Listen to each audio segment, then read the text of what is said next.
Good morning, okay, and 8:34. Happy Tuesday to you.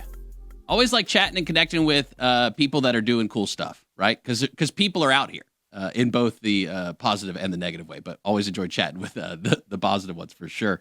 Rob Prazmark is joining us. He's president of 21 Marketing. Also an author.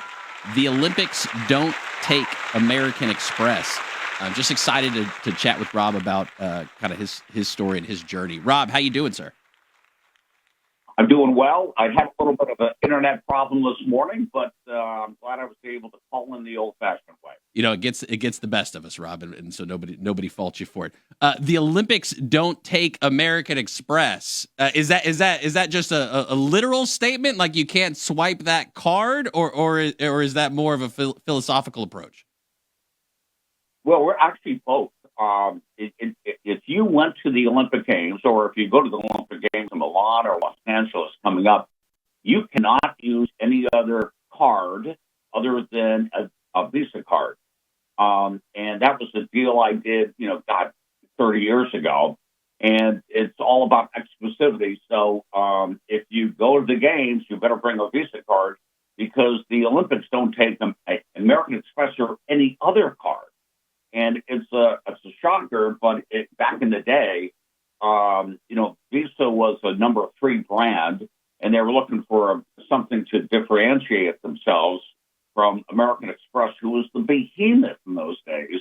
And so I came up with the idea the Olympics don't take American Express, and it worked out. And Visa now is the number 1 brand, far and away. It ticks people off if they go to the games, but the campaign ran way back in the 80s and early 90s, and it really destroyed the image of American Express as being the number 1 brand, and that was the whole purpose of that. And for that they paid a whopping sum of $15 million, and for global rights, and now those rights go for like $400 million. So. It was a good thing at the time, and we did well by it. Rob, I like to think of myself as having an adventurous spirit, but waking up one day and negotiating with the Olympics as far as credit card processing, I don't know necessarily if that would pop on my radar. Give us the abbreviated version of your journey. I mean, I'm looking at 21mktg.com, sports and entertainment marketing group. How'd you get to where you are today? Well, I really was in the broadcast, not as an on-air or voice, but I was selling airtime for ABC at the time. They had the 1984 Olympic Games, and I fell in love with it, and the Olympic Games. And they were the Olympic Games were almost bankrupt back in 84, 85, and so they had to come up with this global program to sell to global sponsors. And there weren't that many people, selling globally. I mean, it was Coca-Cola, of course, and you had Adidas or Adidas, and then you had Kodak. I don't know if people remember that. And that was it. So the Olympic movement decided that they were going to sell the rings globally. They had no one to pick up. No one wanted to sell that, and I was young enough and stupid enough to say, I'll do that. And so I did it, and, we were successful, and now it is a multi-billion-dollar program, and I still wish I got 10% on all the sales. If only hindsight's always 2020. What was it like in the room, like in the moment, right? Like, take us back to like some of those memories you've got of you're talking through negotiating, you're strategizing on how you're going to pitch this thing. I mean, how do you sell the rings? Well, it's a great question. Thank you. Back in the day, they did not have any research. So I had to do research on the fact that not only Americans, but people worldwide had an affinity for the Olympic movement or Olympic Games, or especially the athletes.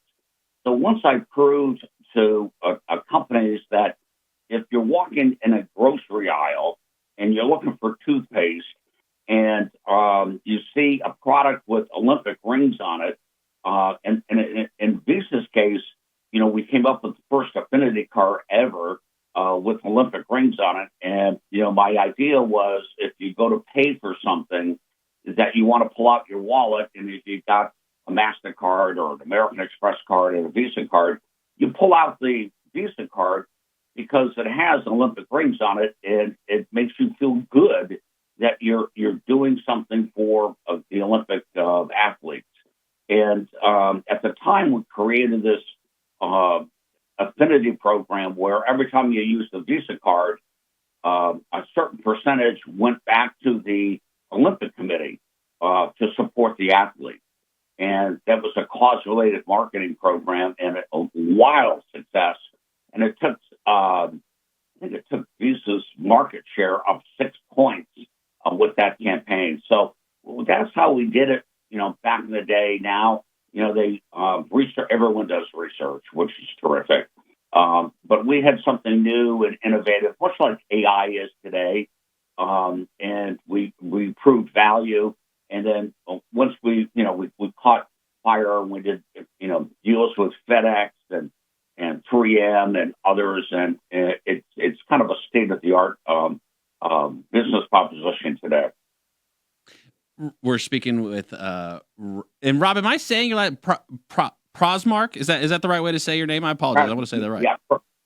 Yeah, Prazmark. Prazmark. Okay, 21 Marketing, Sports and Entertainment Marketing Group, and also author. The Olympics Don't Take American Express. You can buy it on Amazon. 4.4 stars. Pretty good. How's that feel like? Like post game of being an author, and like people seem to like the book. What's that like for you now after telling the story? Yeah, you know what? And this is only part one, and it goes up to 2010. It's not all the Olympics. I spent a lot of time with Jerry Jones and the Dallas Cowboys and World Cup soccer, which is coming to America next year. It was in 1994 here, and it was just kind of back. It was the Wild West show. I mean, sponsorships, which are now common, weren't that common, back in the 80s and 90s. So, I was lucky enough to and stupid enough to take this job, and we started Olympic marketing, World Cup marketing, and then I got this cold call from Jerry Jones, which I thought was a joke because I'm a Buffalo Bill fan, and he hired me to create a program for him, which took on the NFL. And I said, Jerry, this is not going to be funny. And so at the end of the day, we proved that Jerry's franchise was worth a lot of money. NFL sued Jerry for $400 million. Jerry sued the NFL for $700 million. And I was in the middle of all that. Those stories are in the book as well. So it's just not, and it ends in, again, the book ends in 2010. The next part two will be called Innovators, Imitators, and Idiots. And so there are a lot of idiots in the business today. Do you have a favorite sports team or franchise? Yeah, Buffalo Bills, without a doubt. I really don't watch. It's amazing. I really don't watch that much sports, but because I'm from originally Buffalo, the Bills are my favorite team. Went to all 4 Super Bowl losses, and I think the team blames me for that. For losing 4 times. I'm the jinx. So if the Bills go to the Super Bowl again this year, I'm disallowed from attending the game. Rob, we just got about a minute left, but I do want to get your thoughts, if you have any, generally speaking. Technology is shifting, streaming, right? All this kind of stuff. You're seeing NASCAR on Amazon and all these others. You got Christmas on Netflix. You got NFL on Netflix. All of this changed. What's kind of your take, having seen the past? You're in the present. You probably can predict the future. What's kind of your take on the stance in technology and what it's like in the sports and entertainment world right now? Oh, it's a blender. I mean, it's just no one has an answer for that. But the problem with it, there are so many opportunities for corporations to take a look at. The measurement systems have to be crazy. I mean, how do you measure all of this technology if somebody comes in and wants to make a media buy? That's the reason why sports on the big boys, NBC, CBS, Fox, and others, demands too much money because it's easy to measure the eyeballs or the viewers, but everything else is fragmented. I mean, I would hate to be getting into this business today versus way back in the 80s. Rob Prazmark, the president of 21 Marketing. Thanks, Rob. Okay, see ya. Have a great day. You too, Bye-bye. sir.